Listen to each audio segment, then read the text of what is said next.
स्वागत है आपका बी न्यूज नेशन में। मैं हूं आबिद हुसैन शेख। स्टूडेंट्स ने किया बस स्टैंड का घेराव। अखिल भारत विद्यार्थी परिषद बीजापुर की ओर से स्कूल कॉलेज के बच्चों ने एजुकेशन शेड्यूल के मुताबिक बस पास जारी करने और बसों की ग्रामीण प्रदेशों में संख्या बढ़ाने में नाकाम केएसआरटीसी विभाग के खिलाफ मोर्चा खोलते हुए आज बीजापुर के सेंट्रल बस स्टैंड का घेराव करके इनकी मांगों को पूरा करने की लगाई आवाज़।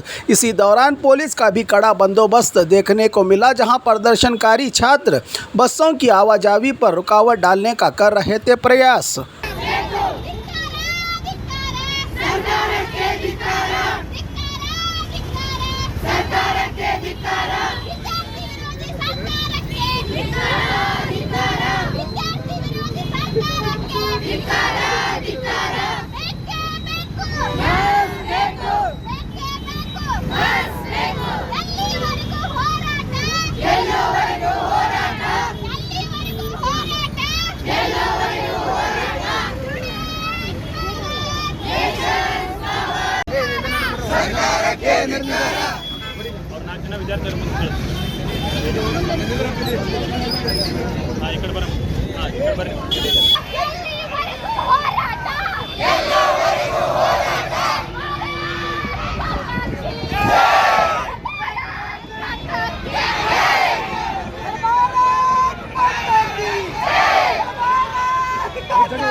ವಿಜಯಪುರದ ಕೇಂದ್ರ ಬಸ್ ನಿಲ್ದಾಣದ ಎದುರು ಇವತ್ತು ನೂರಾರು ವಿದ್ಯಾರ್ಥಿಗಳು ಮಾನವ ಸರಪಳಿಯನ್ನ ಮಾಡಿ ರಸ್ತೆ ತಡೆಯನ್ನ ಮಾಡಿ ಸರ್ಕಾರಕ್ಕೆ ಧಿಕ್ಕಾರ, ಸಾರಿಗೆ ಇಲಾಖೆಯ ಮಂತ್ರಿಗಳಿಗೆ ಧಿಕ್ಕಾರವನ್ನ ಕೊಡ್ತಾ ಪ್ರತಿಭಟನೆಯನ್ನ ಮಾಡಿದ್ವಿ।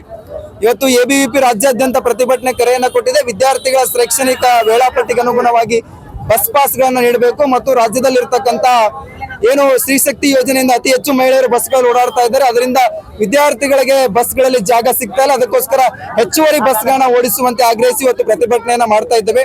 ವಿದ್ಯಾರ್ಥಿಗಳು ಇವತ್ತು ಅಪಾಯದಲ್ಲಿ ಬಸ್ಗಳಲ್ಲಿ ಓಡಾಡ್ತಾ ಇದ್ದಾರೆ, ನಿಲ್ಲದ ಜಾಗನೂ ಕೂಡ ಸಿಗ್ತಾ ಇಲ್ಲ। ಆ ಸ್ಥಿತಿ ಇವತ್ತು ಕರ್ನಾಟಕ ರಾಜ್ಯದಲ್ಲಿ ನಿರ್ಮಾಣ ಆಗಿದೆ। ಅದಕ್ಕೋಸ್ಕರ ಹೆಚ್ಚುವರಿ ಬಸ್ಗಳನ್ನ ಓಡಾಡಿಸಬೇಕು ಮತ್ತು ವಿದ್ಯಾರ್ಥಿಗಳು ಅಪ್ಲಿಕೇಶನ್ ಹಾಕಿದ ತಕ್ಷಣದಲ್ಲೇ ವಿದ್ಯಾರ್ಥಿಗಳಿಗೆ ಬಸ್ ಪಾಸ್ ಸಿಗಬೇಕು ಅನ್ನುವಂತ ಆಗ್ರಹವನ್ನ ಮಾಡ್ಕೊಂಡು ಇವತ್ತು ರಾಜ್ಯಾದ್ಯಂತ ಪ್ರತಿಭಟನೆಗೆ ಕರೆಯನ್ನು ಕೊಟ್ಟಿದ್ದೇವೆ। ಅದೇ ರೀತಿಯಾಗಿ ಬಿಜಾಪುರದಲ್ಲೂ ಕೂಡ ಪ್ರತಿಭಟನೆಯನ್ನ ಮಾಡಿದ್ದೇವೆ।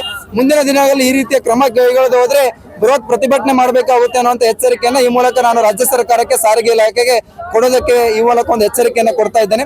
ಸಚಿನ್ ಕುಳಗೇರಿ, ಎಬಿವಿಪಿ ರಾಜ್ಯ ಕಾರ್ಯದರ್ಶಿ। ಅದೇ ಇವತ್ತು ವಿಜಯಪುರದ ಕೇಂದ್ರ ಬಸ್ ನಿಲ್ದಾಣದ ಎದುರು ಇವತ್ತು ನೂರಾರು ವಿದ್ಯಾರ್ಥಿಗಳು ಮಾನವ ಸರಪಳಿಯನ್ನ ಮಾಡಿದ್ವಿ। ಅದರ ಮೂಲಕವಾಗಿ ಇಲ್ಲಿರ್ತಕ್ಕಂಥ ಕೆಎಸ್ಆರ್ಟಿಸಿ ಅಧಿಕಾರಿಗಳ ಮೂಲಕವಾಗಿ ರಾಜ್ಯ ಸರ್ಕಾರಕ್ಕೆ ಒಂದು ಮನವಿ ಪತ್ರವನ್ನ ಕೂಡ ಕೊಟ್ಟಿದ್ದೇವೆ। ಅವರು ನಾವು ಬಸ್ ಪಾಸಿಗೆ ಸಂಬಂಧಪಟ್ಟಂತೆ ನಮ್ಮ ಹಂತದಲ್ಲಿ ಏನೇನಿದೆ, ಹಳ್ಳಿಗಳಿಗೆ ಯಾವ ಬಸ್ಗಳು ಬೇಕು ಅದರದ್ದು ಪಟ್ಟಿ ಮಾಡಿಕೊಡಿ, ನಾವು ಬಿಡ್ತೀವಿ। ನಮ್ಮ ಹಂತದಲ್ಲಿ ಆಗ್ತಾ ಇರ್ತಕ್ಕಂಥ ವಿಷಯಗಳನ್ನ ನಾವು ಮಾಡ್ತೀವಿ। ರಾಜ್ಯ ಸರ್ಕಾರದ ಹಂತದಲ್ಲಿ ಯಾವಾಗ ಬೇಕೋ ಅವರನ್ನ ನಾವು ಸರ್ಕಾರದ ಗಮನಕ್ಕೆ ತರ್ತೀವಿ ಅನ್ನುವಂತ ಭರವಸೆಯನ್ನು ಕೊಟ್ಟಿದ್ದಾರೆ। ನಾವು ಕೂಡ ಮುಂದಿನ ದಿನಗಳಲ್ಲಿ ಎಬಿವಿಪಿ ನಿಯೋಗ ರಾಜ್ಯದ ಸಾರಿಗೆ ಮಂತ್ರಿಗಳನ್ನ ಕೂಡ ಭೇಟಿಯಾಗೋರಿದ್ದೀವಿ। ಅಲ್ಲೂ ಕೂಡ ಇನ್ನಿಷ್ಟು ಹಲವಾರು ವಿಷಯಗಳನ್ನ ಚರ್ಚೆ ಮಾಡಿ ಪರಿಹಾರಕ್ಕೆ ನಾವು ಒಂದು ಬೇಡಿಕೆಯನ್ನು ಕೂಡ ಇಡೋರಿದ್ದೀವಿ। ಸಚಿನ್ ಕುಳಗೇರಿ, ರಾಜ್ಯ ಕಾರ್ಯದರ್ಶಿ, ಎಬಿವಿಪಿ।